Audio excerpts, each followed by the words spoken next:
आज के कार्यक्रम में हमारे बीच मंच पर बैठे हमारे साथी प्रदीप जी तिवारी साहब, भाई सुबे सिंह जी गुजर साहब,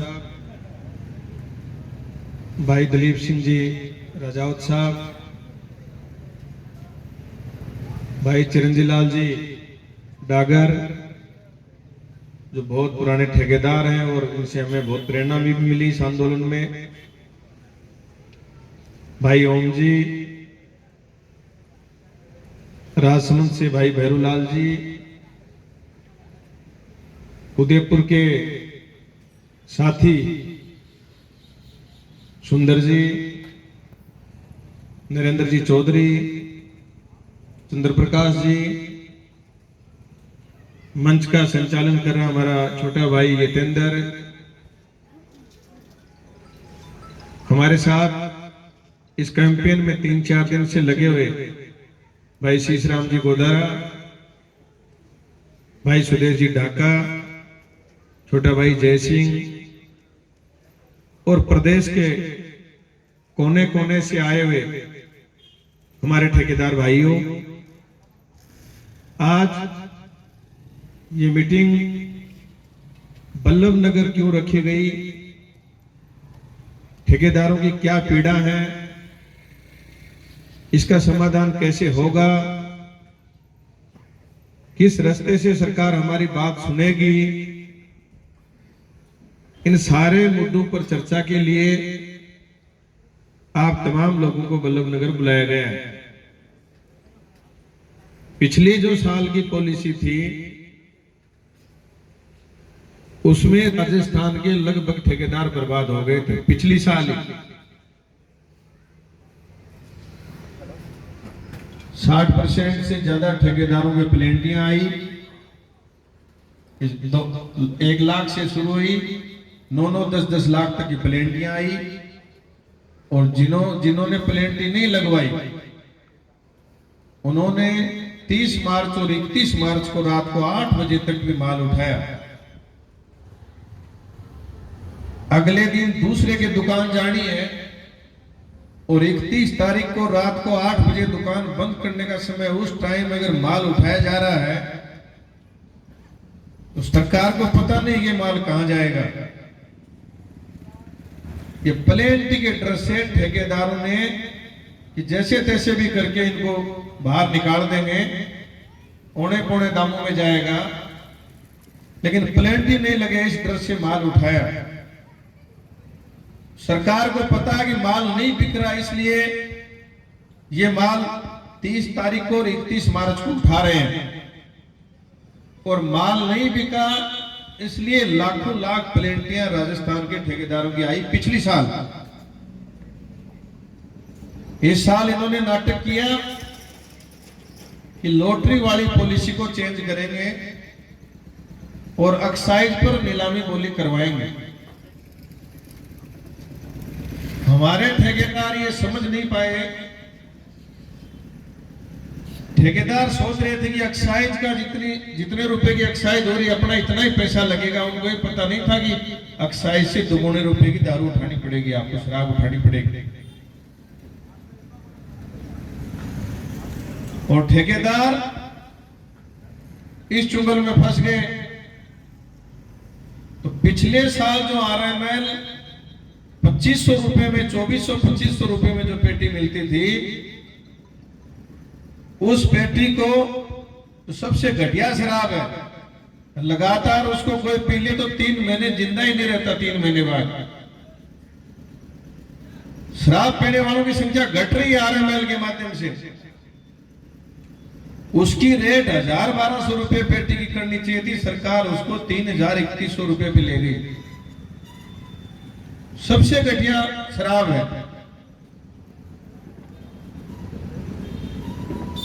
और उस पर BLF, तो दूसरी जो 40 यूपी 50 यूपी उस पर BLF, अंग्रेजी की कंपोजिट फीस, अंग्रेजी की गारंटी, और अंग्रेजी में प्लेंटी। जब 2006 में वसुंधरा जी ने ये पॉलिसी बनाई थी, तो इस पॉलिसी का जो उद्देश्य था, आप लड़ाई तब तक नहीं लड़ पाओगे जब तक आपको पॉलिसी का उद्देश्य समझ में नहीं आएगा। इस पॉलिसी का उद्देश्य था कि पूरे जिले का एक ठेकेदार हुआ करता था। कई ठेकेदार तो ऐसे थे उनके पास आधा राजस्थान था। राजस्थान में 2-3 ठेकेदार ही हुआ करते थे पूरे राजस्थान के। तो सरकार ने सोचा कि राजस्व भी कम आ रहा है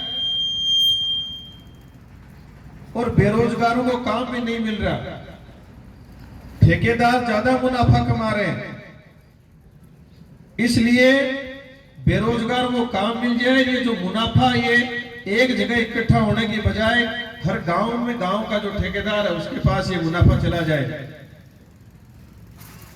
जिससे रोजगार भी बढ़ेंगे, लोगों के घरों में इनकम भी होगी और सरकार का भी राजस्व बढ़ेगा। इस उद्देश्य से ये ग्राम पंचायत को इकाई मानकर राजस्थान में दुकानों का आवंटन किया गया था। और जब दुकानों का आवंटन हुआ तो 22% से लेके 24% तक कमीशन था ठेकेदार का। चीजें ध्यान में नहीं, इसलिए नुकसान हो रहा है। और कंपोजिट फीस, अंग्रेजी की दुकान अलग हुआ करती थी, देसी की दुकान अलग हुआ करती थी। तो देसी की दुकान में अगर कोई अंग्रेजी बेचना चाहेगा तो उसको मात्र 25,000 रुपए देने पड़ेंगे। कितनी फीस थी कंपोजिट? 25,000। कोई गारंटी नहीं थी कि कितनी अंग्रेजी बेचेगा और कोई गारंटी नहीं थी। इस सरकार ने जो हालात करे हैं ठेकेदारों के, वो एक तरफा सोच से किए।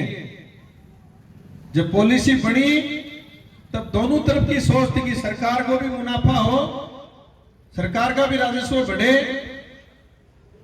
और जो बेरोजगार घूम रहे हैं उनको भी काम धंधा मिले, उनके घर में भी इनकम आए। तो पहली बार जब ठेके मिले तो सारे ठेकेदारों का जीवन स्टैंडर्ड था वो सुधर गया था, सबके घरों में इनकम थी, एक लेवल बना था। लेकिन पिछले साल से धीरे धीरे ये ठेकेदारों की मौत शुरू हो गई। इसका कारण क्या है? हम सारे लोग बटे हुए लोग थे, हमारा प्रभाव नहीं था राज पर, बिखरे हुए लोग थे। तो पॉलिसी बना रहे थे तब भी हमारे को कोई नहीं पूछ रहा था, और पॉलिसी के बाद जो स्थिति खराब हो रही है तभी हमें कोई नहीं पूछ रहा। इसलिए राजस्थान में शराब व्यापारियों का एक मजबूत संगठन बने, ये मजबूरी में बीड़ा उठाया गया है। अब संगठन का क्या फायदा है? देखो, आज हम सारे भूख मर रहे हैं, जमीन बिकने के कगार पे है, सबकी स्थितियां खराब हो गई। पिछले 2 महीने से पूरे राजस्थान के हर कोने में आंदोलन चल रहा है, ज्ञापन दिए जा रहे हैं, धरने दिए जा रहे हैं, बिलिंग बंद हो रही है, तो भी सुनाई नहीं हो रही। क्यों? बिखरे हुए लोग थे। और आज का आपने अखबार पढ़ा होगा, न्यूज़पेपर पढ़ा होगा, मुख्यमंत्री जी ने, जो हमारे कर्मचारी हैं भी हमारे भाई, हमें कोई इनके खिलाफ नहीं है, इनका 3% दिवाली आने से पहले ही इनको 3% इनका बोनस आज इनको दे दिया गया, बढ़ा दिया इनका, आज के अखबार में। क्यों बढ़ाया? अभी ये कर्जे में नहीं है, इनकी स्थिति अभी खराब नहीं, काम चल रहा है इनका, फिर भी बढ़ाया। ताकत है, संगठन है इनके, यूनियन है। इसकी वजह से दीपावली आने से पहले इनको दे दिया। और हमारे दीपावली आने से पहले हमारा तेल निकाला जा रहा है, डीओ नोटिस लेके गांव में जा रहा है। अभी हरी सिंह जी कह रहे थे संपत्ति खंगाली जा रही है, हमारी कितनी संपत्तियां हैं। चेक मांगे जा रहे हैं, नोटिस दिए जा रहे हैं। क्या शराब का ठेका हमने लेके कोई गुनाह कर दिया, कोई अपराध कर दिया? क्या हम कोई डकैत हैं? एक अपराधियों की तरह, भगोड़ों की तरह हम लोगों के पीछे विभाग को लगा रखा है। कारण क्या है? जब तक कारण नहीं पकड़ में आएगा तब तक समस्या सुलझेगी नहीं। कारण क्या है? कारण है बिखराव। जो जो यूनिटी शुरू हुई, आंदोलन शुरू हुआ, वार्ता शुरू हो गई। हनुमानगढ़ जिले के लोगों ने सबसे पहले आंदोलन किया राजस्थान में, तो पूरे राजस्थान के लोगों को लाभ मिला उसका। उसके बाद दूसरा आंदोलन चला और जिलों में बातें फैलती गई। तो जो कंपोजिट फीस मांग रहे थे 30 जून को, वो आज तक मांगने नहीं आए हमारे जिले में। उन जिलों में वो कह रहे थे कि 1 तारीख को माल नहीं देंगे, फांसी पे चढ़ा देंगे पूरे राजस्थान के ठेकेदारों को। हाथ जोड़ते फिर रहे कि प्लेंटी को छोड़ो, एक बार माल तो उठाओ। ये सारी ताकत धीरे धीरे आप जो लोग संगठित हो रहे हो उसकी देन है। अब आज हम मांग कर रहे हैं सरकार से कि गारंटी की बाध्यता इस साल खत्म होनी चाहिए। उसके पीछे भी कारण है। भारत का कानून कहता है, पूरी दुनिया के कानून कहते हैं कि कोई भी आपात स्थिति हो, जब हालात खराब हो, कोई प्राकृतिक आपदा आ जाए, कोई महामारी आ जाए और लोगों के पास जब खाने पीने के साधन संसाधन नहीं हो, उनके आर्थिक हालात खराब हो जाए, कोई भी जन कल्याणकारी सरकार अपने से जुड़े लोगों को राहत देती है। पिछले साल जो कोरोना महामारी आई, उसकी वजह से इन लोगों के आर्थिक हालात खराब हो गए थे और धीरे धीरे चलते चलते हमने ये आस लगाई कि पिछली साल घाटा था, इस साल पूर्ति कर लेंगे और सबने ठेके छुटवा लिए, अच्छी बोलियां लगवा के छुटवाए।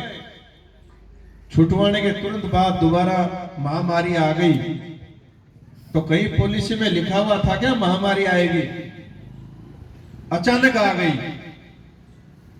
अचानक आई तो उसका नतीजा यह हुआ कि जब महामारी चली गई तो आर्थिक हालात और भी खराब हो गए।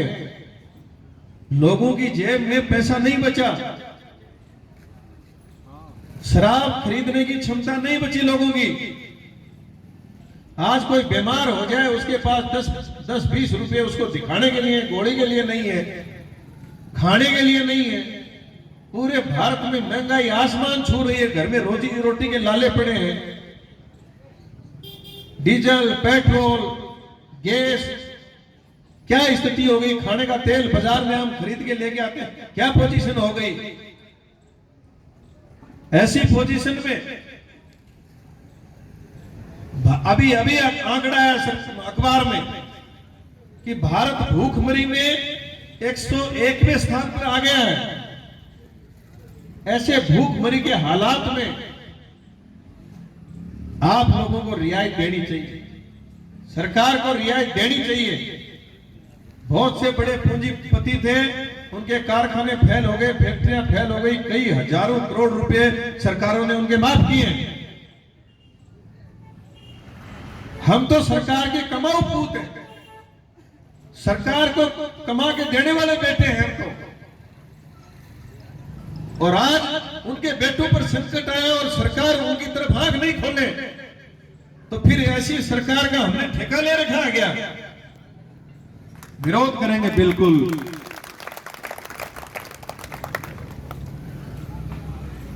जयपुर में मीटिंग हुई।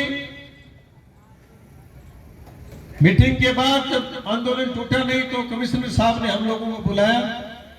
पहले वो 2-3 लोगों को ही बुला के बात करना चाहते थे। अधिकारियों की एक खास बात रही है कि कोई भी आंदोलन को तोड़ने के लिए 2-3 को बुला लो, फिर वो आंदोलन निपट जाएगा। तो हमने कहा कि नहीं नहीं, हम आज नहीं मिलेंगे। डीओ साहब आए धरने पर, उन्होंने कहा कि आज ही निकल जाओ, 3 आदमी कमिश्नर साहब मिलना चाहते हैं। हमने कहा ऐसी गलती नहीं करेंगे। पूरे राजस्थान के लोगों के साथ मिलेंगे, पूरे राजस्थान की पीड़ा है। और हमने पूरे राजस्थान के लोगों के साथ कमिश्नर साहब से मुलाकात करी, तो कमिश्नर साहब कह रहे हैं कि यार 3-4 महीने बचे हैं, इसको तो जैसे तैसे करके निकालो।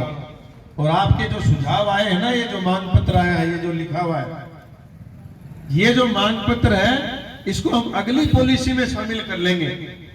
अगली पॉलिसी की तैयारी मैंने अब से ही शुरू कर रखी है, हमने चालू कर दिया काम, हमारी उस पर कार्रवाई चल रही है। एक पॉलिसी पूरी नहीं हो रही, अगली पॉलिसी की कार्रवाई उन्होंने चालू कर रखी है, उसमें हमारे सुझाव लेना चाहते हैं। मैं आपको बता देना चाहता हूं, मैंने कमिश्नर साहब को भी कहा कि कमिश्नर साहब 15 दिन बाद ये पॉलिसी राजस्थान में आपकी फेल हो जाएगी। आप आगे की मत सोचो, अगर नई पॉलिसी भी लेके आ रहे हो तो आपको 15 दिन बाद ही लागू करनी पड़ेगी। अब राजस्थान के लोगों की क्षमता नहीं रही है शराब उठाने की, ये तो इसलिए चल रही है 15 दिन भी। मैंने उनको ये भी बताया, क्योंकि अभी आप कंपोजिट जो दूसरी किस्त है कंपोजिट की, वो मांग नहीं रहे हो। पीछे की प्लेंटी आप जमा नहीं करवा रहे हो। जिस दिन आप ये कह दोगे कि पीछे की प्लेंटी जमा कराओ और कंपोजिट जमा कराओ, फिर आपको माल देंगे, तो उसी दिन आपके गोदाम के ताले लग जाएंगे। मैंने कमिश्नर साहब को कहा है मीटिंग में, बहुत से साथी गए हैं, ये 12 के साथी बैठे हैं, झालावाड़ गए थे वहां। इसलिए सरकार इस विषय को गंभीरता से ले, और हमने कहा गलतफहमी में भी नहीं रहे सरकार। ये राजस्थान के जो वर्तमान में ठेकेदार हैं, इनके सब घर वालों को पता चल गया कि ठेके से बर्बाद हो गए, इनके रिश्तेदारों को पता चल गया कि ठेके से बर्बाद हो गए। और आज हम बल्लभ नगर बाजार में ये मीटिंग कर रहे हैं, तो ये हमारी सब जगह मीटिंगें चल रही हैं, तो बल्लभ नगर के बाजार वालों को, इन दुकानदारों को भी पता चल गया कि सारे ठेकेदार क्या हो गए। तो ना तो ये ठेका लेंगे और ना ये दुकान वाले अपने रिश्तेदार को इसमें फंसाएंगे। इसलिए परमानेंट भी ताला लग सकता है, नई बात नहीं है ये। आप लोगों से मेरी गुजारिश है कि हम जो आगे का जो निर्णय लेना चाहते हैं, कोई भी आंदोलन हो उसके स्टेप होते हैं। बगैर स्टेप आप लड़ाई को छेड़ोगे, आप खुद ही मारे जाओगे। तो हमने सबके सुझाव लेके सारा राय मशविरा किया। उसमें हमने एक इधर ही संभाग में मीटिंग हो गई, यहाँ के ये जो जिले हैं, इन जिलों में जो अपना उधर आंदोलन चल रहा था उसकी जानकारी नहीं थी। हम 3-4 दिन ठेकेदारों के साथ रहे, तब ये सारी चीजों का पता चला। इसलिए इस संभाग में हो गई, जयपुर में हो गई, 2 संभाग और हैं अपने, एक जोधपुर संभाग के जिले हैं और एक कोटा संभाग के जिले। कोटा संभाग के कुछ जिलों से साथी आए, लेकिन पूरी तैयारी नहीं हो पाई। तैयारी के बगैर आप अगर कोई लड़ाई छेड़ते हो तो हार अपने को ही मिलेगी। इसलिए मैं कहना चाहता हूं, ये जो 2 संभाग और हैं, उनकी मीटिंगें हम कर रहे हैं अपने तरीके से, उसमें लगे हुए हैं। उससे पहले जो आगे का कार्यक्रम, उसकी आज हम घोषणा करेंगे कि हम लोगों को क्या करना है।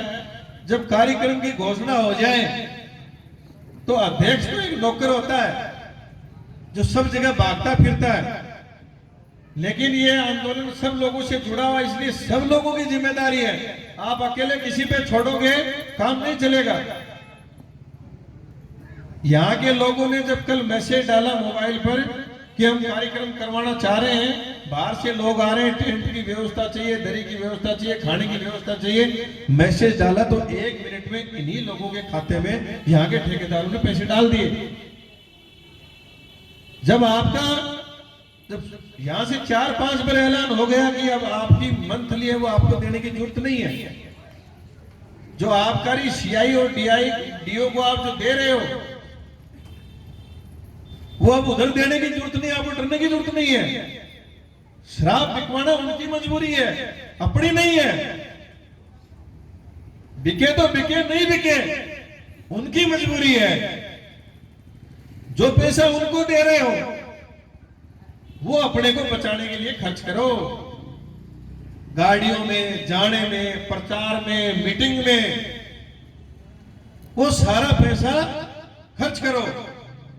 फिर भी कोई CIDO आपसे कोई मांगता है, आप मेरे नंबर लिख लेना,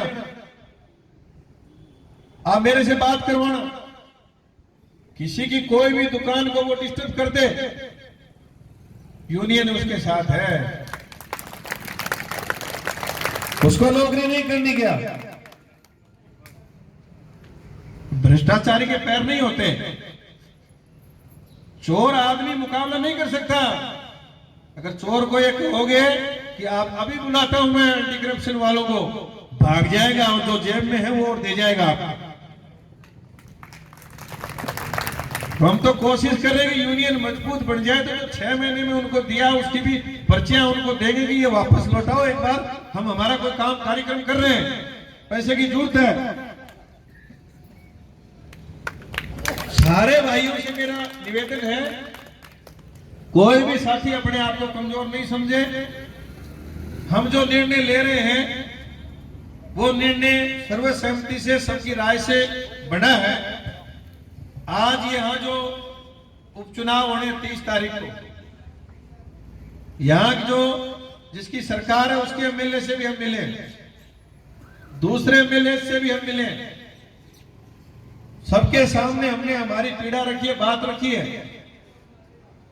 MLA ने कहा कि मैं बात करूंगी, आज का नाम लिया था कि प्रताप जी खाचरियावास को यहाँ प्रभारी है, वो मंत्री भी है, प्रभारी लगा रखा है इस चुनाव में, तो वो उनसे बात करने की कह रही थी। अब वो बात करे कि नहीं करे, हमारे जो यहाँ ठेकेदार है इस विधानसभा में, उस विधानसभा के सारे ठेकेदार यहां मौजूद है पंडाल में, उनके पास इस इलाके में 302 सेल्समैन है। कितने सेल्समैन है यहां टोटल?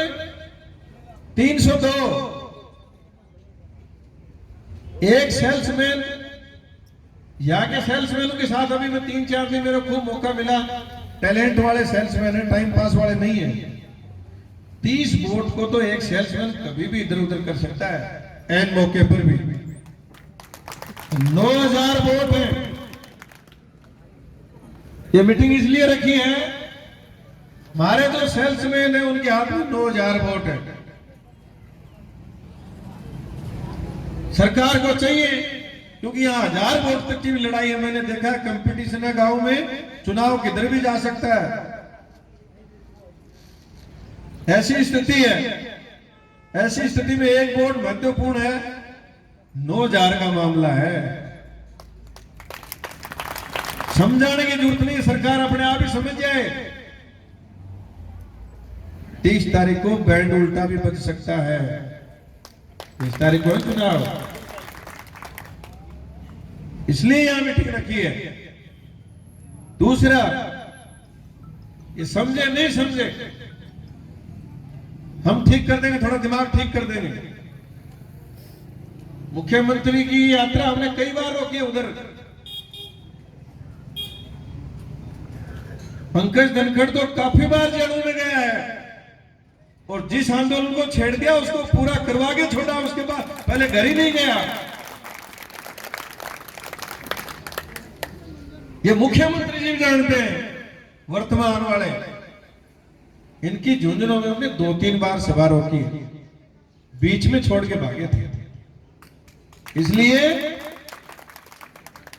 हम कोई राजनीति करने नहीं आए यहां, लेकिन जब सरकार सुने नहीं, आंख ही नहीं खोले,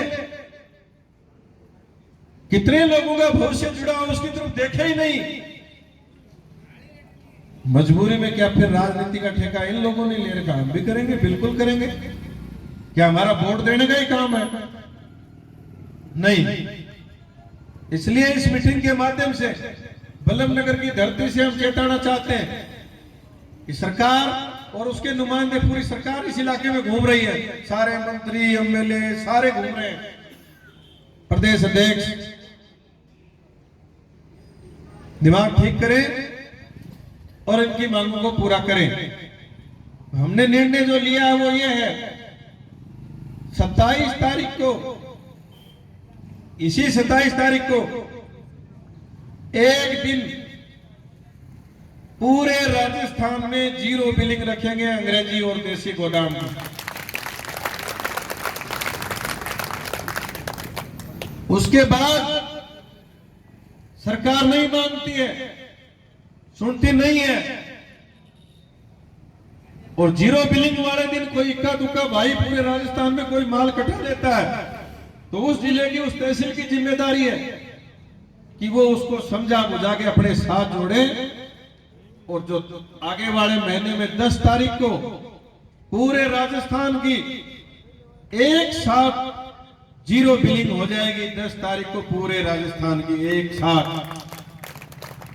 और 20 तारीख को अपनी दुकानों के ताले लगा के 20 नवंबर को दुकानों की चाबियां लेके अपने सेल्समैनों को साथ लेके 7,500 से ज्यादा ठेके हैं, हर ठेके पे दो से ज्यादा सेल्समैन हैं, दो उनकी ब्रांचें भी हैं, 2, 3, 4, 5 भी हैं, सारे सेल्समैनों को लेके, क्योंकि सेल्समैन की रोजी रोटी भी इसी से जुड़ी हुई है, सारे सेल्समैनों को लेके पूरे राजस्थान से जितने भी 30, 40 हजार, 50 हजार ठेकेदार, सेल्समैन और उनसे वो जुड़े हुए लोग अपनी दुकानों की तालियां लेके मुख्यमंत्री का दरवाजा खटखटाएंगे। आज ही कह रहे हैं जो व्यवस्था करनी वो कर लेना।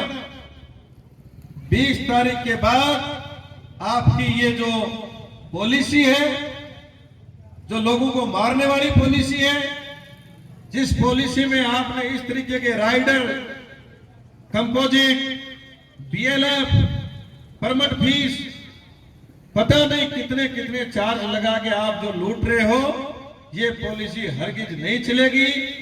कोरोना के कारण आई मंदी, अतिवृष्टि से किसानों की जो फसलें बर्बाद हो गई, कल मुख्यमंत्री जी ने कहा है कि पूरे राजस्थान में गिरदावरी करवाई जाएगी पटवारियों से। राजस्थान में गिरदावरी क्यों करवा रहे हो? फसलें तबाह हो गई, मुख्यमंत्री जी को पता है। जब फसलें तबाह हो गई तो ना किसान के पास पैसा है, ना मजदूर की जेब में पैसा है, ना कोरोना की वजह से काम धंधे ठीक चल रहे, ना व्यापारी की जेब में पैसा है। जब पूरा राजस्थान बर्बाद हो रहा है तो आप, जो लोग आपको कमा के दे रहे हैं, आप इनको क्यों बर्बाद करना चाहते हो? इनको छूट देनी पड़ेगी। आज मेवाड़ की धरती पर, जो महापुरुषों की धरती है, जो क्रांतिकारियों की धरती है, इस धरती पर जो मान सम्मान और प्यार आपने दिया है, इस प्यार को कतई कमजोर नहीं होने देंगे। आप अपने अपने जिलों में जो भी साथी आए वो तैयारी शुरू करें। 27 तारीख को जीरो बिलिंग एक दिन के लिए, सरकार नहीं मानती 10 तारीख से अनिश्चितकालीन के लिए जीरो बिलिंग हो जाएगी। 20 तारीख को सारे लोग अपने अपने ठेके से, अपने अपने इलाके से बसें, गाड़ियां करके अपने सेल्समैनों के साथ अपने ठेकों की चाबियां लेके उस दिन ठेके बंद करके सारे लोग जयपुर आ जाना। जिस दिन 20 तारीख को आप आओगे, 100% आपको विश्वास दिलाता हूं, आपकी सारी मांग मुख्यमंत्री जी के सामने बैठ के, अधिकारियों के सामने बैठ के पूरी होंगी। एक भी भाई की जमीन नीलाम नहीं होने देंगे, एक भी भाई की वसूली के लिए उसकी कुर्की नहीं होने देंगे। किसी भाई से चेक ले लिया है, किसी से जबरदस्ती साइन करवा लिए हैं, वो सारे भाई बैंकों में अपनी एक एप्लीकेशन दे दें कि ये पेमेंट है, इसको स्टॉप कर दिया जाए। ये हमें दबा के, डरा धमका के हम लोगों से चेक लिए हैं, पेमेंट स्टॉप कराओ और जो चेक आपके लिए हैं वो वापस दिलवाए जाएंगे। ये सारी बातें उसमें करी जाएंगी। ये मांग पत्र आपने देख लिया होगा, मैं दोबारा पढ़ के सुना देता हूं। हमारी मांग है, इस वर्ष शराब ठेकों की गारंटी की जो बाध्यता है वो समाप्त की जाए, क्योंकि कोरोना की वजह से लोगों के आर्थिक हालात खराब हो गए हैं। ठेकों पर जो शराब का उठाव है वो 10% से भी कम हो गया है। नई शराब नीति में नीलामी बोली होने के कारण कंपोजिट फीस का कोई औचित्य नहीं बनता, इसलिए कंपोजिट फीस हटाई जाए। शराब से सभी प्रकार के राइडर हटाए जाए। देसी शराब में बीएलएफ को एक्साइज में शामिल किया जाए। जो ये एक्साइज में शामिल होगी, गारंटी अपनी सौताई कम हो जाएगी। अंग्रेजी शराब में बिलिंग पर जो आपने पॉलिसी में दे रखा 22% से 24% तक का जो कमीशन है वो ठेकेदारों को दिया जाए। अंग्रेजी शराब की जो प्लेंटी है वो हटाई जाए।